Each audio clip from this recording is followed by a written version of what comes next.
Hello, my friends. Just a note to let you know that the following episode is not family-friendly listening. We will be discussing post-traumatic stress disorder and several events leading up to that, including suicidal ideation, hallucinations, and mentions of sexual assault. If this is not a good fit for you, please take care of yourselves, give this one a miss, and we'll catch up with you in the next episode. Thanks so much.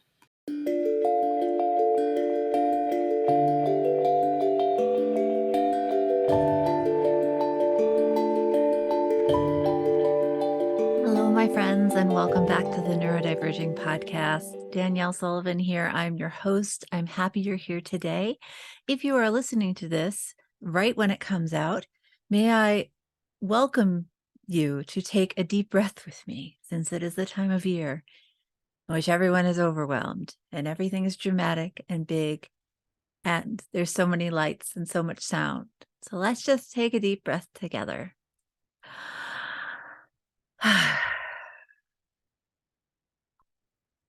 I encourage you to keep taking deep breaths as you like during this episode. Today, we are talking about nothing related to the current time of year. Today, I have a guest, Tremaine Ake from Aotearoa, New Zealand. I am so excited to have him on. Tremaine and I recorded this episode back in the summer, and it just took a while to make it through the system.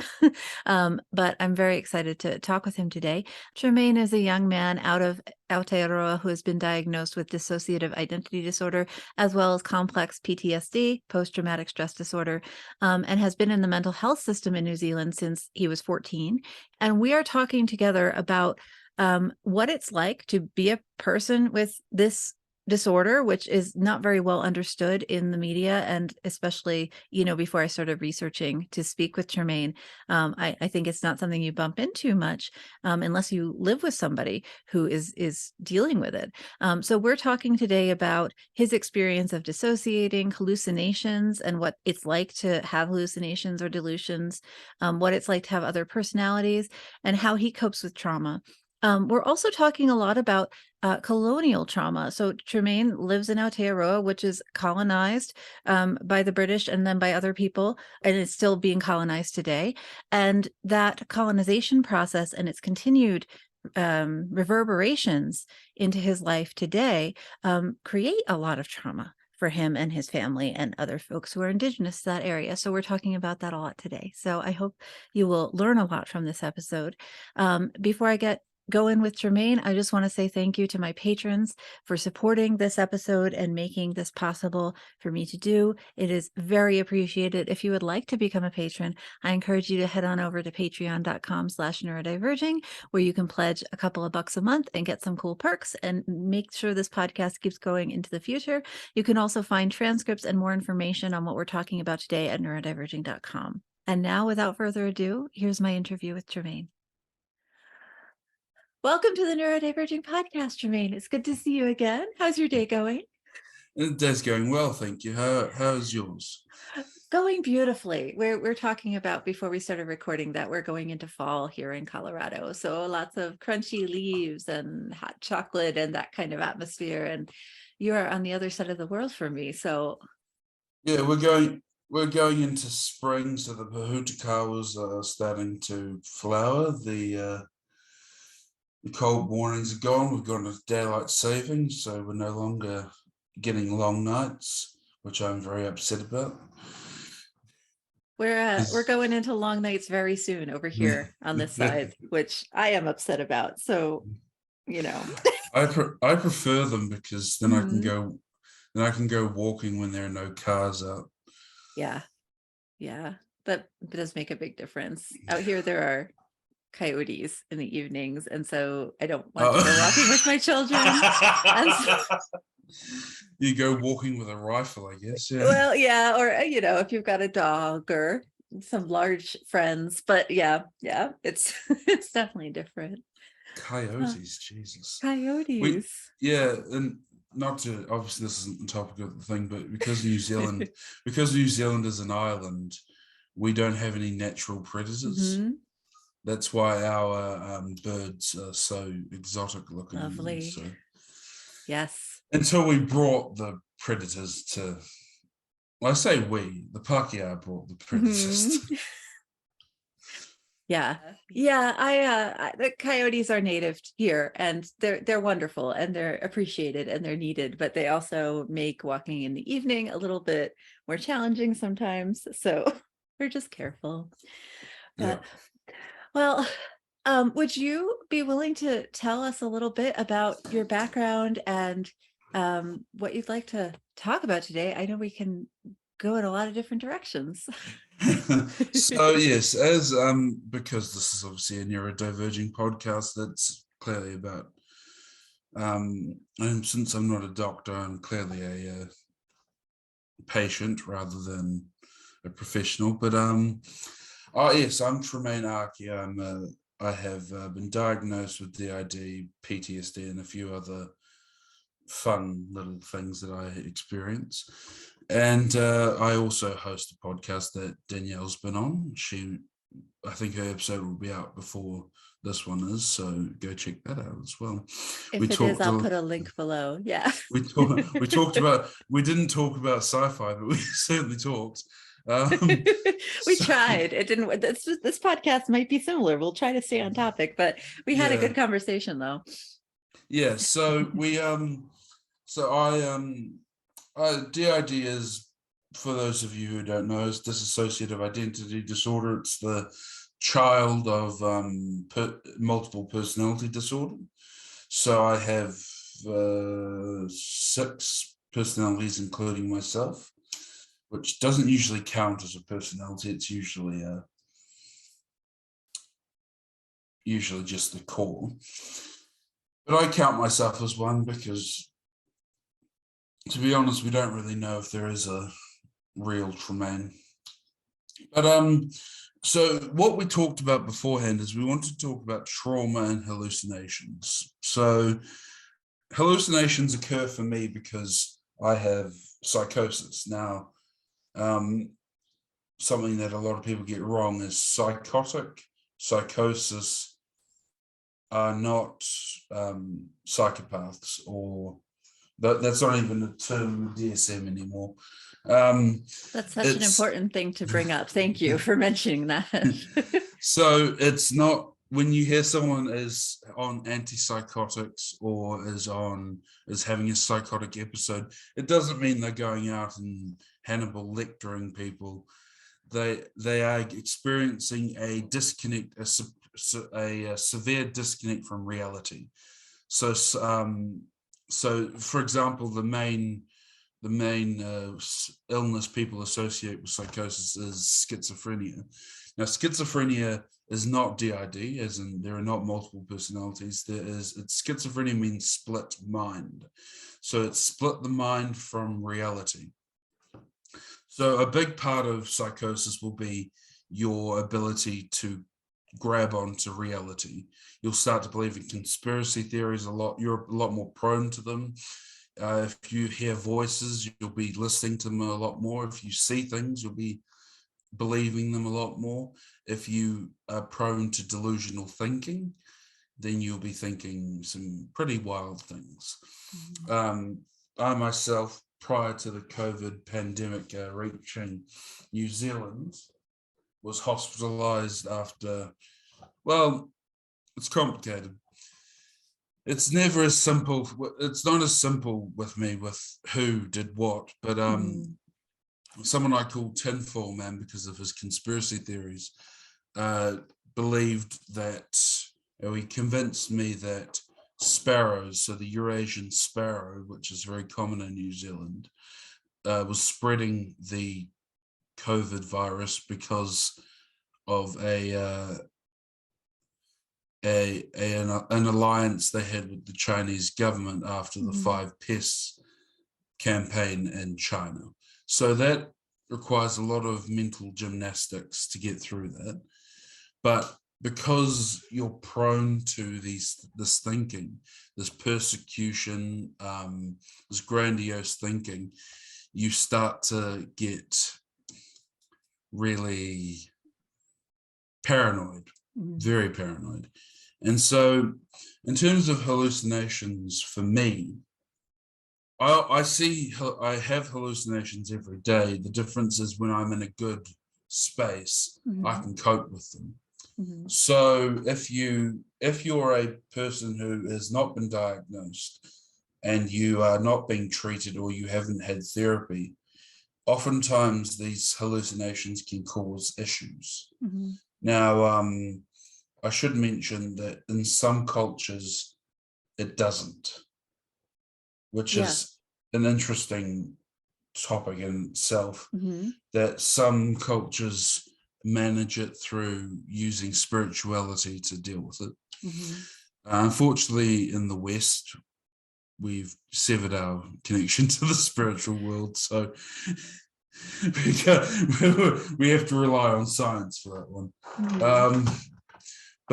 Yeah, so hallucinations, I mean, I could probably go on, but what are some general misconceptions you can think of?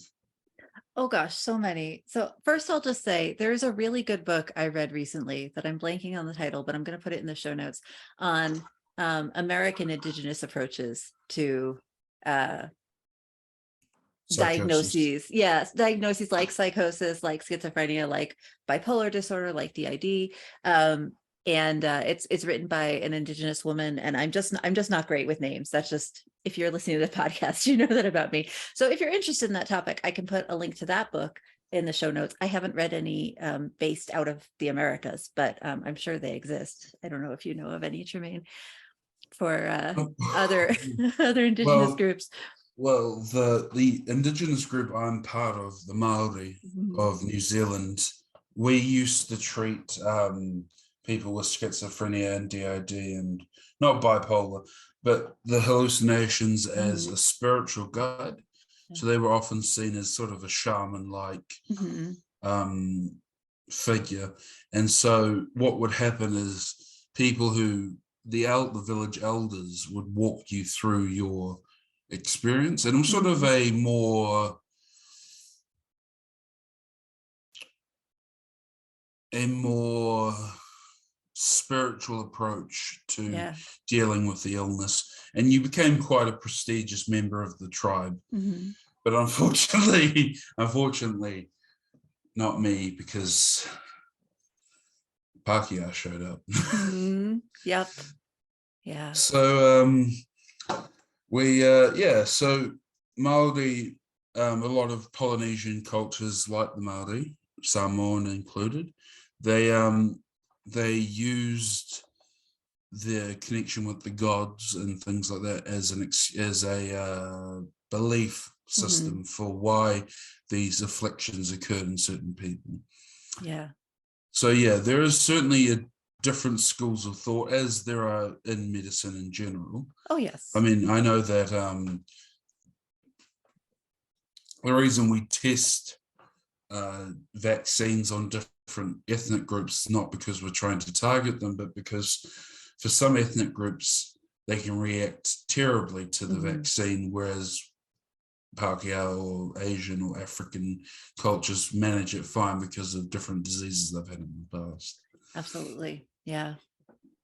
Thank you for sharing that. I know it's a big question. I think it's really interesting um, to look at places where um, mental health conditions like these are a piece of an integrated society and treated as a piece of an integrated approach versus, kind of the white European Western approach of. Well, what's really interesting about it,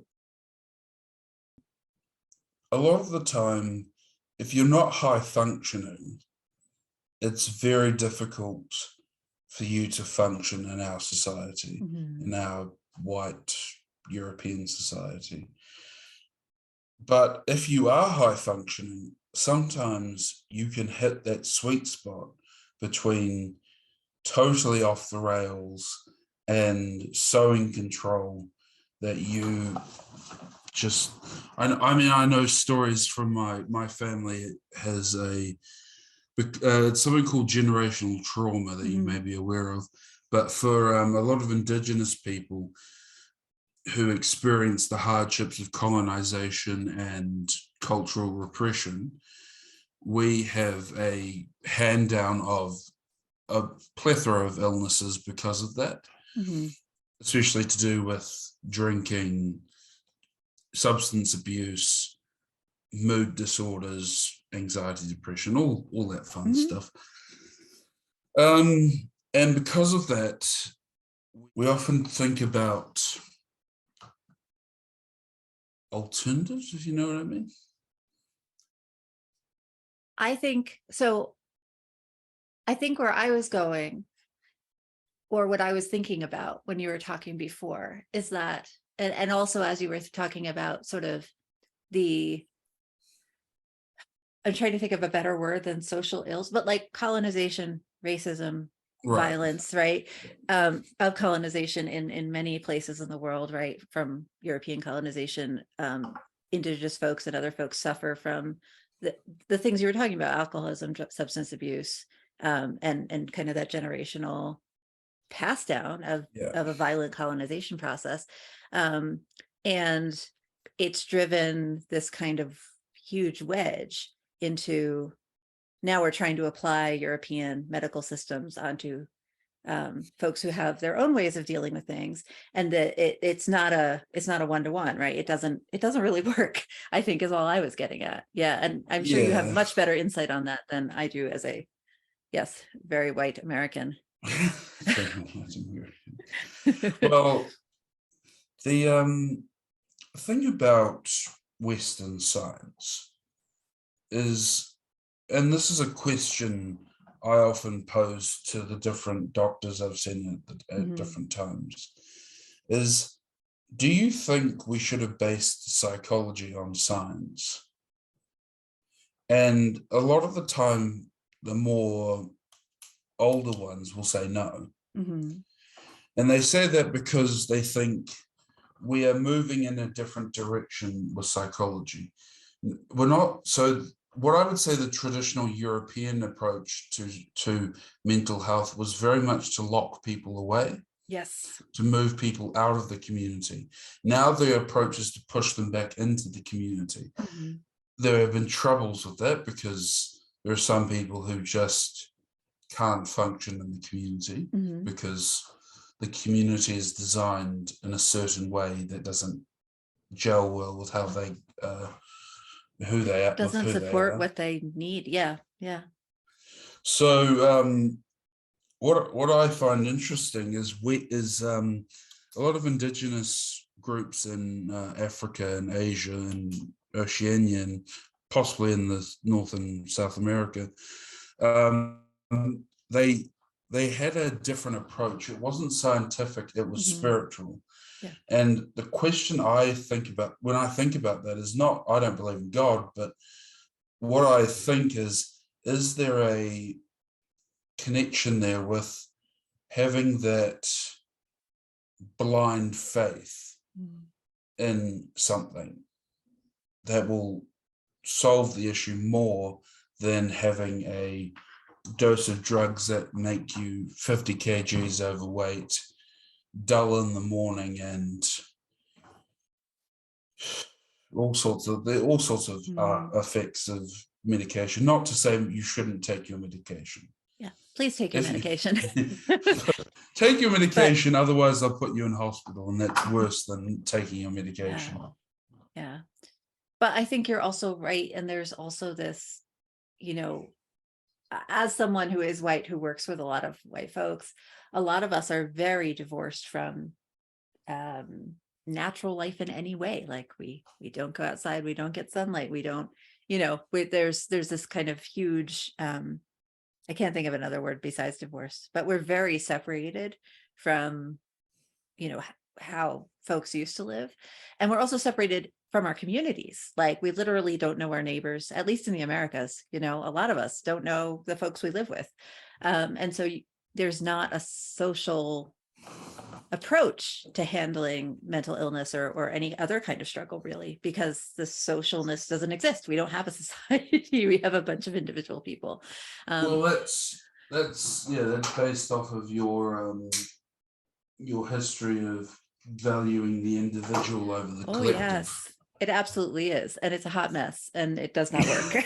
So, well, it worked for conquering the rest of it. Yeah, and now we're all screwed would be my you're right. I mean, it worked for that a group of people. It continues to work for a group of people who are still in the process of colonization, right? But it also leaves a lot of us without families, social structure, neighbors, and what's interesting as well is a lot of just to move on to hallucinations. yes, A lot of my hallucinations do revolve around some spiritual elements. Mm-hmm. And that's to do with my cultural whakapapa or heritage, as Mm-hmm. you would put it. That my grandmother, who I'm staying with, who's staying with me at the moment, Mm-hmm. she used to have, she's not diagnosed with anything, but she used to have spirits of her ancestors come to her and ask for her to pray for them. Now, Mm-hmm. obviously in a clinical setting, that's psychosis. Mm-hmm. But in a traditional setting, it's normal. Mm-hmm. And it's a way of coping with grief. Yeah. Now, I have a similar thing with my Pākehā relatives who have passed away, and also with my Samoan and my Maori relatives that have passed away. They often will visit me in a rather, I see things my visual hallucinations are very vivid. They're not, which is not entirely common. So if you're seeing things and you think, oh, but they're not that vivid, it still means you're seeing things. Yeah. But there's actually caveats there. Make sure you talk to a doctor. Don't. Please don't diagnose yourself via Facebook. Please go see an actual medical professional. This is just our experiences as non-doctor people. Yeah. There's your general no, there was heads up. I showed it to my psychologist. It said, take this 5-minute quiz to find all your relationship problems. And I just showed him and I said, ha, I'm out of here. I'm out of here. And yeah, he looked at it and said, you know what? I'm glad. You know what? I can't believe I've wasted the past 40 years of my life. When you could just take this 5-minute Facebook quiz. Those don't work. And the Myers-Briggs test doesn't work either. Agreed. Yes. What else doesn't work? Oh God, I think there's too many things that don't work to fill up, that will just fill up this whole program. But even certain things that they still use in medicine don't work. Like, you know that scene from Silence of the Lambs where Hannibal's handed the questionnaires by Clarice, and he sort of goes, "Are you trying to pick my mind with these primitive tools?" That was very good. Very good accent. He's mocking her accent at the same time. Yep. And she goes like, no. It's like that with a lot of these, especially in the public system over here in New Zealand. They hand you a lot of these questionnaires. I've got a few of them in here. And they ask questions that are very stupid. Like, rate from 0 to 5 how suicidal you are. Now, I don't know about you. Sorry, I'm having a very big reaction. I'm like, how? I'm just that stuck me very much. Yeah. Well, and then the urge to quit therapy, 0 to 5. Self-harm, 0 to 5. So I'm thinking, okay, did I slash my wrist with a banana? Okay, so that's 0. I slashed it with a knife. That's 5.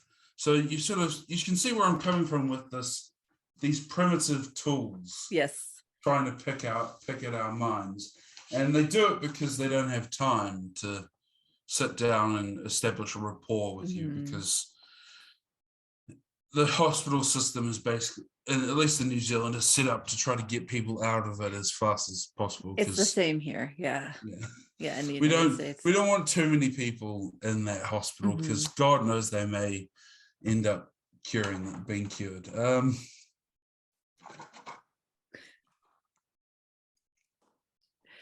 But yeah, so back to hallucinations. A story I have. So I started experiencing hallucinations probably at the age of 6, but they were seen as, because I was a child, I was too young to be diagnosed with anything. But I was always in the yard by myself, talking to things that weren't there, and talking to plants. Anyway, I'm a weirdo. And when I was about 14 or 15, I was in my English class. I had a very terrible teacher that may have contributed to what was about to happen. But she said to me, "Why are you staring at the curtains? Am I not interesting?" Now, if I was in my right mind, I would have said, "No, you're not," because that's the way I am. But I wasn't in my right mind because I was looking at the curtain because there was a light shining through it and it was raining outside. I thought, so she was still talking to me. I pulled back the curtain and there was a man standing there shining a torch through. Now, obviously, that man wasn't real, but me at the time didn't know that. Or myself at the time didn't know that. And I was completely unaware that no one else could see this person. And I did what's natural. I screamed at the man, ran across the classroom, jumped out the window, climbed down the roof, and then ran out of the school. Now, you may say that was an overreaction. It was, but it was also a reaction to something that was threatening me. Now, that's the thing people need to remember. If someone is seeing something and they believe they are seeing it, there is no room in there for them to doubt it. If you see, for example, a coyote coming towards you, you don't have time to think, is this real? There's no rational response. You have a fight or flight response. So when I saw this man, and I called him the puppet master for a while because I believed all the ills that were following me were because of this puppet master. Actually, there's a story behind that, which is I believed he was a time traveler sent back to try to stop me from becoming a dictator. So, again, grandiose thinking. It's interesting. Yeah. Like how you need a rationale, right? Like it needs to make sense. Yeah. And because you're a child when you're doing it, they don't make a lot of sense. If it was a time traveler, why didn't he just kill me? Stuff like that. It's very basic stuff like that, but you start to develop these neurological pathways that then have to be undone in therapy. Yes. And so the hallucinations have been also to do with the trauma I've experienced. Now, I don't mind saying this, but I have been assaulted sexually by quite a few women. Now, that is, people will probably think is unique. It's not. I think it's not as uncommon as we tend to think men think only with their penises.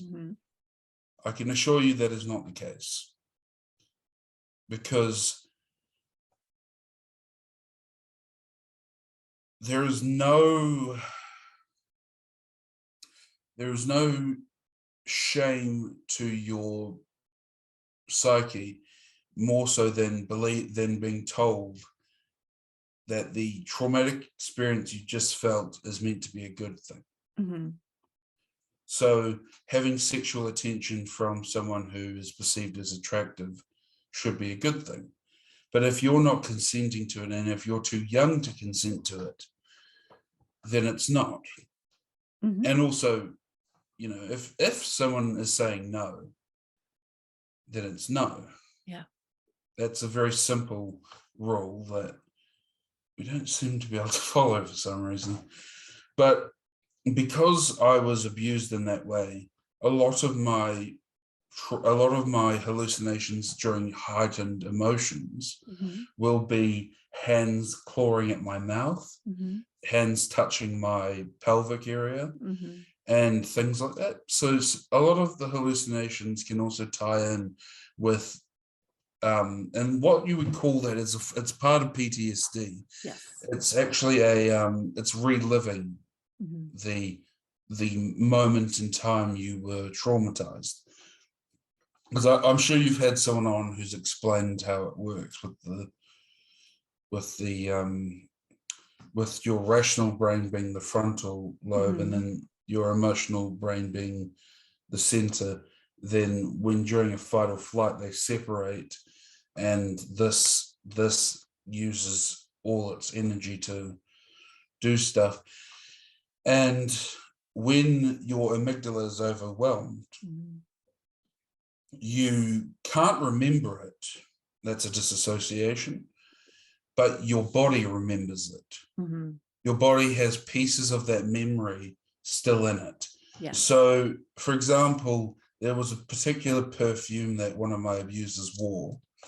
And when I was walking in a shopping center, I took a whiff of it from someone who walked past and completely shut down because I was suddenly being molested again. Yeah. And it was that, I mean, that's debilitating in itself because you can't ask someone to ban that perfume. Yeah. But it was a freak accident that then unlocked a memory that, because my psychologist said, well, what happened? And I said, I don't know, this perfume. And I kept talking about the perfume. And he said, do you know the perfume from anywhere else? And that's when we started to piece together this teacher and started to piece together all these things. And suddenly it came together that this thing had happened. Yeah. So what we have is a traumatic event. Now, some of you who may be listening who think, oh, I haven't had something as severe as that, or maybe the opposite, but I still feel traumatized. That is not wrong. No, not at all. So if you have experienced something like bullying, something like even verbal bullying, there are people who, I mean, there's horrendous things that people have been told to do by bullies, and there are horrendous things that they've done to people. Children are messed up. They do really messed up things. Yes. They're evil. As a parent, I would push back against the evil, but I can affirm that children do weird, messed up things, and humans in general, unfortunately or fortunately, do weird, messed up things. Some of them are positive, some of them are not. Well, so, you may be thinking, oh, well, when I was in school, I don't know, that classic thing of they called me this, they called me that, they mocked me. And you're thinking, oh, but, that happens to a lot of people. Now, in psychology, as I've learned it, there is a thing where some people are just more sensitive than others. That's not a bad thing. It's not a good thing. It's just a reality. Yeah. And that's part of mindfulness, is learning the difference between, is that not everything needs to be good or bad. Not everything needs to be black and white. Then there needs to be shades of gray. And so 50 of them. No. So we develop some of us who are more sensitive will develop problems with. Now, we don't know why people are more sensitive. At least I don't. There could be, there's a genetic component, there's a upbringing component, but some people are just born a bit more fragile than others. And they also tend to be the people who are better artists, intellectuals, people who achieve a lot in life because they have a strong amount of empathy. So it's not necessarily, it's a curse and a blessing, but it's also, everything has nearly everything has a silver lining. Yeah, empathy, as far as I understand it, is a very complex trait that, just like many other traits, can be, grown throughout your life. So you're born with a certain level, but then you can push it up, right? Or let it slide down a little bit. And different people are born with different levels, but you can grow it through attention to it and practice to it. Yeah. But I think I think many of my listeners, I'm going to go out on a limb and say many of us are neurodivergent. Many of us have experienced both like capital T traumas, like, car crashes, people dying, really huge, dramatic things that change the course of your life, sexual assault. And a lot of people have experienced kind of the little T traumas, like, microaggressions, right? Like racial or ableist microaggressions, excuse me. But over the course of time, those can build up and really cause very complex post-traumatic stress and other sorts of symptoms, depending on who you are as an individual and what's going on in your life and what kind of resilience and support structures you have, right? Yeah. So for example, my grandfather, now he may not be the best example of someone who is resilient, but he is someone who just gets on with it. Yeah. Now, there are people who do not. I actually was talking about this yesterday with my psychologist about the stories of people in concentration camps during the Holocaust. There were some people who just lay down and died in the first few days. Yeah. Then there were some who survived the entire thing. And you look at these two groups of people and you think, well, many of them had heritage that was similar to each other. Many of them had the same upbringing. They were in the same situation. Why were they different? And so we may never really know what the conclusion is there, but there are some people who can just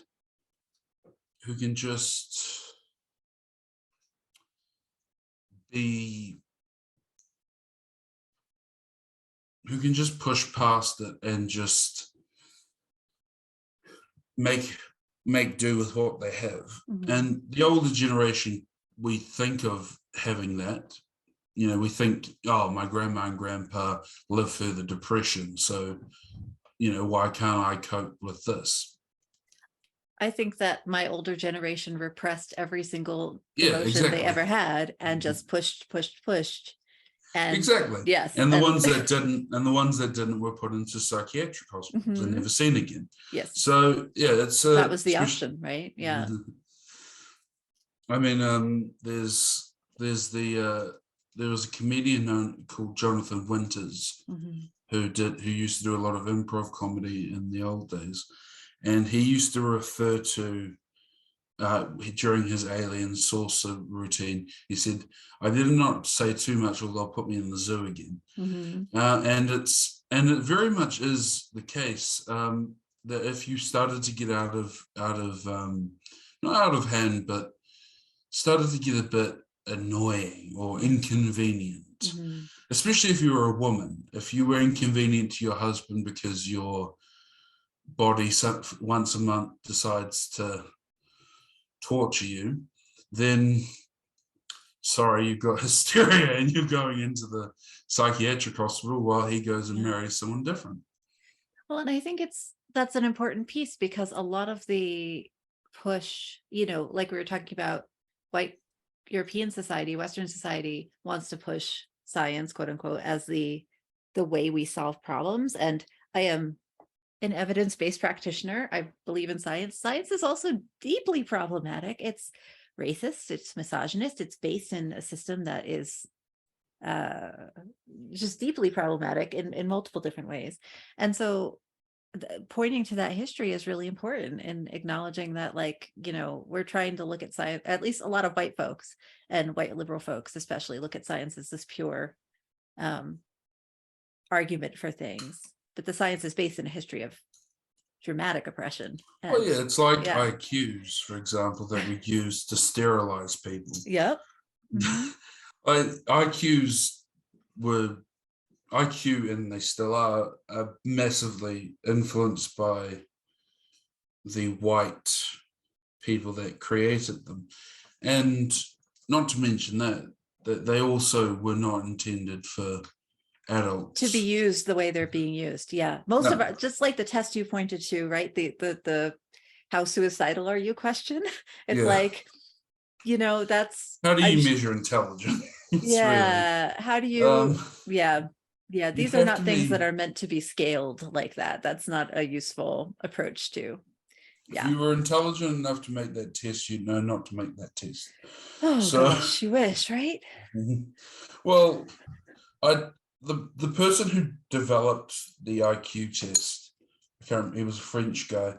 Mhm. He didn't intend to use it for actually adults. It was meant to be used for children in French schools that needed, like, whether or not they It was needed a placement test. Exactly. placement It was test. a placement test for, okay, should you be in quote unquote 5th grade or 2nd grade, right? Of your reading.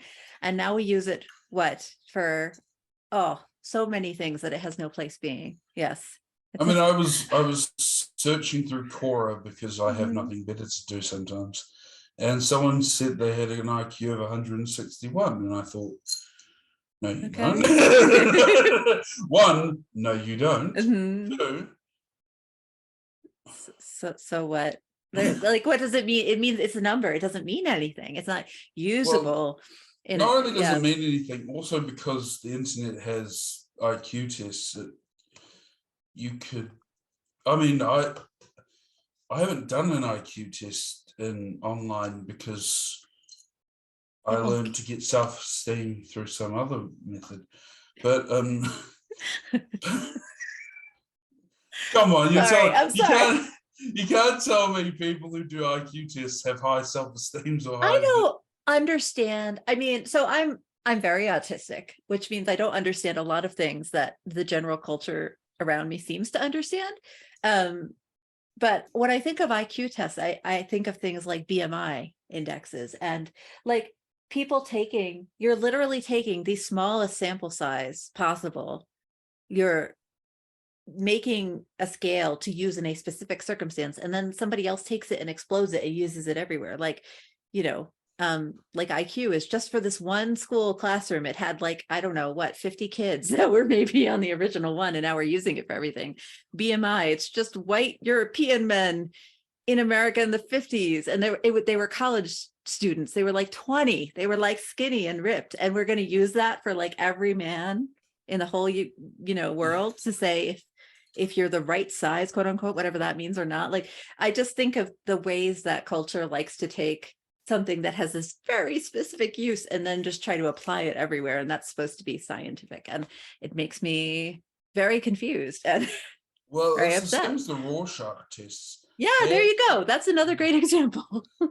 They used to be very useful because the person who invented them, Rorschach, was not using them as in, you see this, you're a homosexual, or you see this, you're a pedophile. Mm-hmm. It was more, you see this, why do you see this? What part of your past is meaning you're going to see this? It was a Is there a reflective commonality? exercise. Yeah, is there a commonality between them? And instead they got used to diagnose people with things and kicked out of the army, which It's just the whole thing is a hot mess.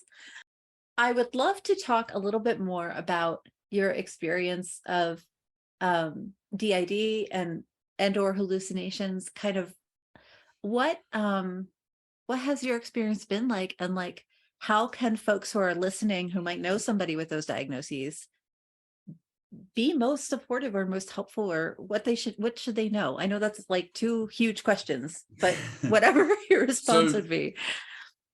DID, I'll start with that. Okay. DID means the person who you see before you is not necessarily the person you know. Mm-hmm. That can be very traumatic to see. Yeah. Because you can see a very rational person turn into an irrational beast, or you can see a very rational person turn into a child, or you can see them turn into an old man, or a young man, or a woman, or a gender neutral. It doesn't matter. You can turn into anything as long as it's as long as that person exists. What you need to remember is the only way you can help someone is if you're safe yourself.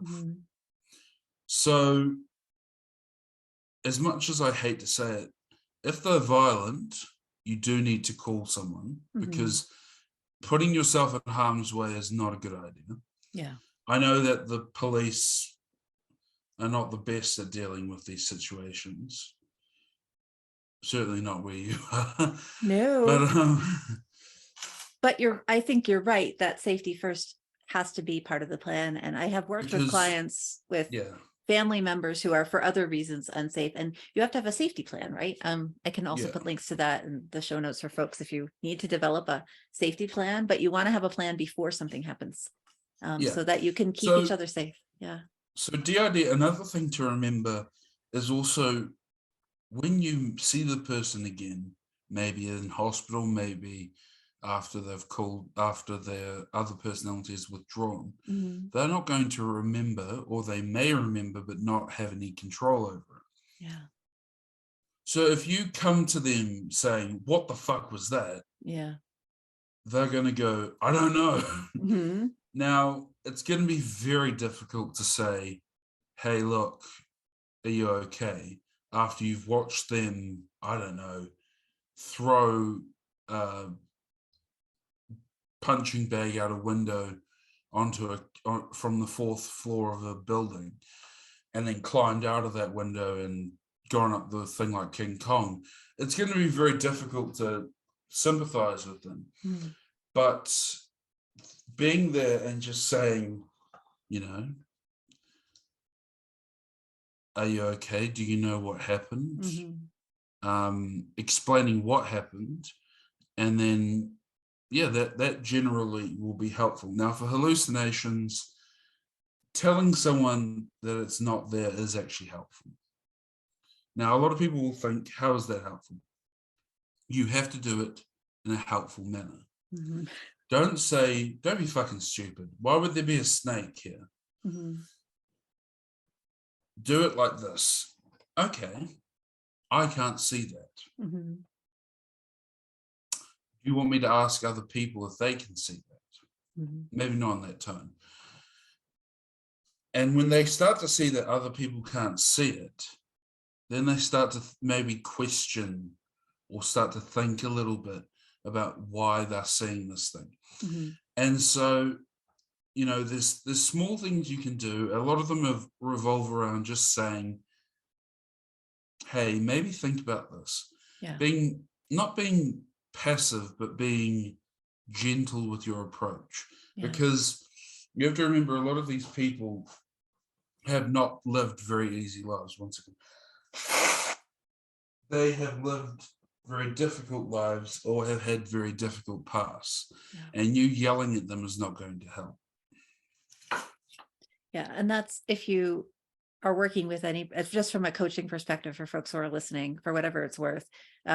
Tremaine has much greater experience than I do in terms of the lived experience, but from a coaching perspective, there's lots of trauma-informed resources. If you're a coach and you're working with somebody, or if you're a professional and you're working with somebody, if you do not know how to be trauma-informed, you're going to re-injure people. So do your work, please, and go, you can do your job. Do your work. I'm happy to email folks. But you can Google, right? For your profession, for your place in the world, wherever you are, there's going to be a community or society of folks in your profession that have some kind of trauma information certification or method. And that's really important. Yeah. And just to touch on something there. And that's why it is important when people say they are not diagnosed to keep that in mind. Yes. Because if you're not diagnosed, now, don't get me wrong, I don't want to say then you're definitely not it. it means what you're experiencing has not been labeled. Mm-hmm. So the only reason I'm getting at that is because I've seen a lot of people abusing trauma-based illnesses to try to get rid of things they don't like. Yes, that's a really good point. Mm-hmm. And so, they'll say things like, this is triggering me. And they've made it to the point where people who actually get triggered no longer want to use that word because they don't want to be seen as soft. Yeah. I know I feel that. When the doctor said to me, "You mean you're being triggered?" I'm like, no. Yeah. I've seen this come up in the Americas in the past 5 or 10 years with some students asking for trigger warnings on syllabi, for example, after being diagnosed with post-traumatic stress disorder or something similar, and they're being pushed back against like spoiling the book, right, or spoiling the novel in English class, when really somebody is asking for a very reasonable mental health accommodation, and should be, in my opinion, should be afforded that regardless of anybody else's like slight discomfort versus a real re-triggering event. They are wildly different. For example, I know that when I was, I still do university, but when I was in one of my first classes, there was someone in the front who was criticizing psychology. Now that's dangerous for someone like me, because then I can go, hey, I don't need psychology, and do some crazy stuff. So I asked the lecturer to be excused. Now that is a conversation to be had between you and the lecturer. Yes. Now, in terms of trigger warnings, the thing is, right, I'm triggered heavily by rats. It's a very complicated topic, yeah. And I'm triggered heavily by rats. In fact, it can induce a psychotic episode. I can't ask everyone to do that, and nor should I, because a big part of recovery from trauma is reintegrating yourself back into society and coping with that. Yeah. Now, obviously, while you're vulnerable, that's not a good thing to have. But part of your recovery will be learning to cope with the thing. With the thing. And so, but there are some obvious things. If the book is like Huckleberry Finn and it's got some words that are not particularly usable nowadays, yes, it's good to just have a saying.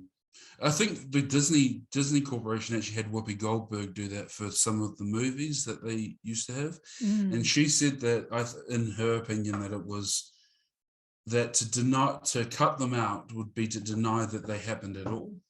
Yes. So it is important, not to get political, it is important to acknowledge that history does exist. I completely agree. We don't want to sanitize anything.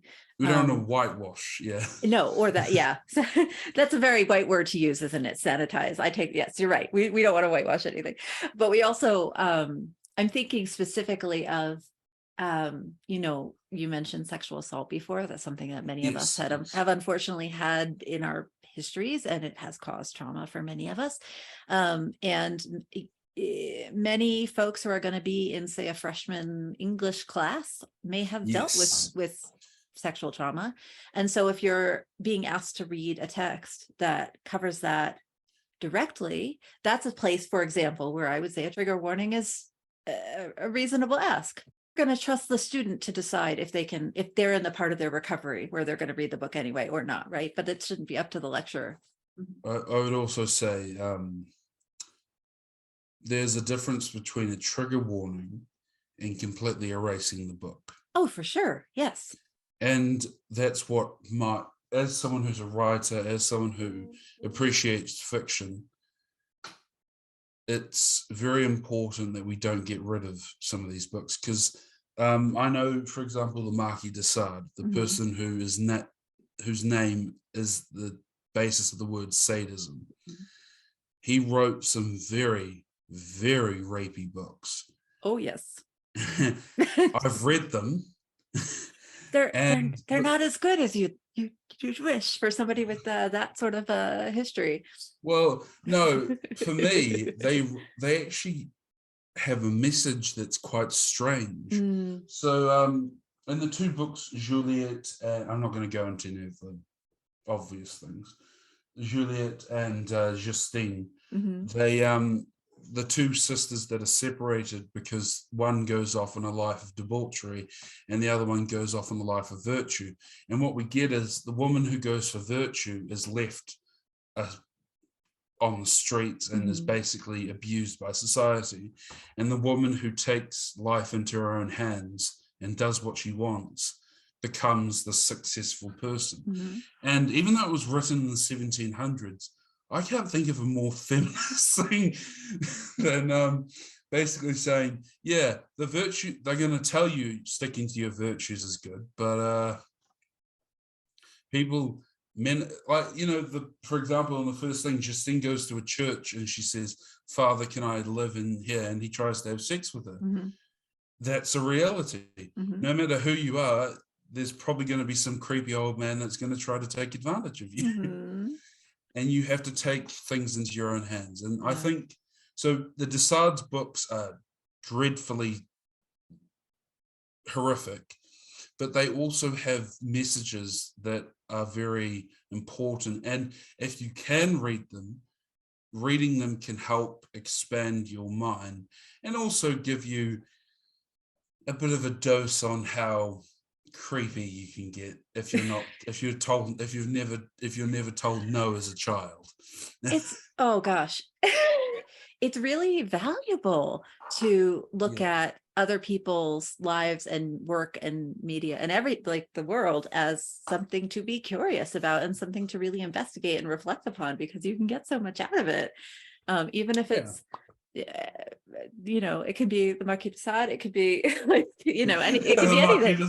Give me the Marquis de Sade. It could be someone. It could be, not, you know, not totally insane. It could be not him. Yeah, out of all the books you could read, but you know, for me, I'll just say all I meant was I don't think that the text is particularly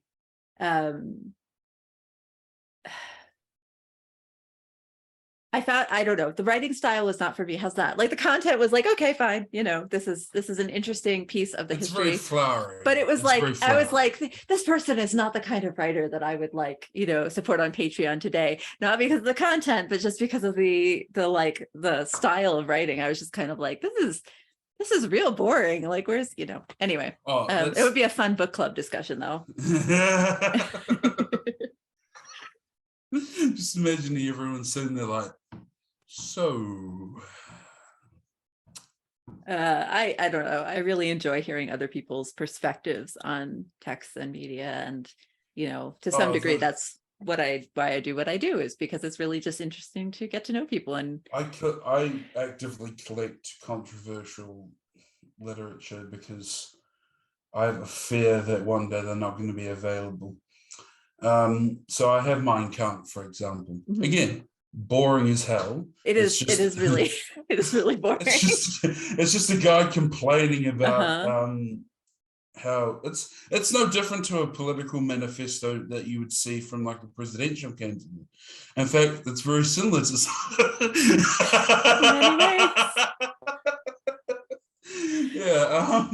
we won't get into that. We'll get into that on the sci-fi hour though. So yeah. I forgot about that. Oh no, we did. This is accidentally a duo that you must listen to both, but that's okay. No, but there is something to be said that and this does link into mental health, because the Marquis de Sade, if you read his history, when I say he was never told no as a child, he never was told no as a child. He tortured servants. He did a lot of weird stuff. And that led to who he became. Yeah. And so that is important.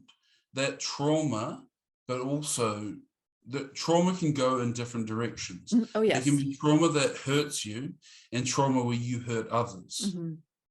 And, you know, something I think that, and this will help with your SEO, Jeffrey Dahmer is now being examined under a microscope because Netflix made a very weird I have heard. I have not watched it, and I do not intend to. But I've read I some haven't very watched it. upset people about it. Yes. I haven't watched it, but I watched the review of it from Dr. Elliot Carthy, who's a forensic psychiatrist in the UK who does a wonderful job on YouTube, and he was talking more about he cut, because for some of us we want to see the violence, some of us we just want to know why does some people just suddenly, and there's a very important scene where he's been arrested and his dad and lawyer are in the room with him, and they're going, we need you to plead insanity. And he goes, but I'm not insane. And then they go, well, at the time of the murder, I wasn't insane at the time of the murder either. Well, you couldn't remember parts of it, Jeffrey. You were, doing all this weird shit. And he goes, it's because I was blackout drunk. And there's this thing where you suddenly realize the reason we need to believe that these serial killers are mentally ill is because they're just people. Yeah. And it's scary to a lot of people, is the fact that they're not schizophrenics or DID, or they don't have DID. Those people are more likely to hurt themselves than anyone else. These are real people that just happen to be serial killers. Yeah. Happen to have a line of thinking that goes, what if I did this? Well, okay, I'm going to wrap us up because we have to put structure. Because we have to put structure. Otherwise, it'll be 2 hour long. And you know what? Frankly, one day maybe we should do that. But for today, before we kind of pop off, I'm just going to say that everyone should check out Tremaine's podcast. I'm going to put a link in the show notes, so you should go check that out. Do you have any kind of last words or anything you'd like folks to know about anything you've been through, really, before we pop off for today? There is always going to be light at the end of the tunnel. There is never a moment in my past that I regret more so than the ones where I lost my vision for the future. If you continue to look forward to things, you will continue to be able to move forward. Never forget the past, and always remember where you are. But always look forward, because otherwise the past will consume you. Thanks very much, Tremaine.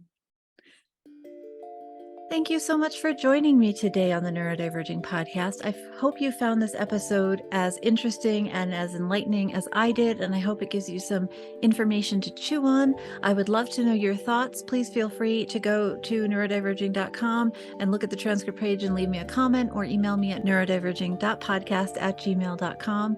I really appreciate your insight and your feedback.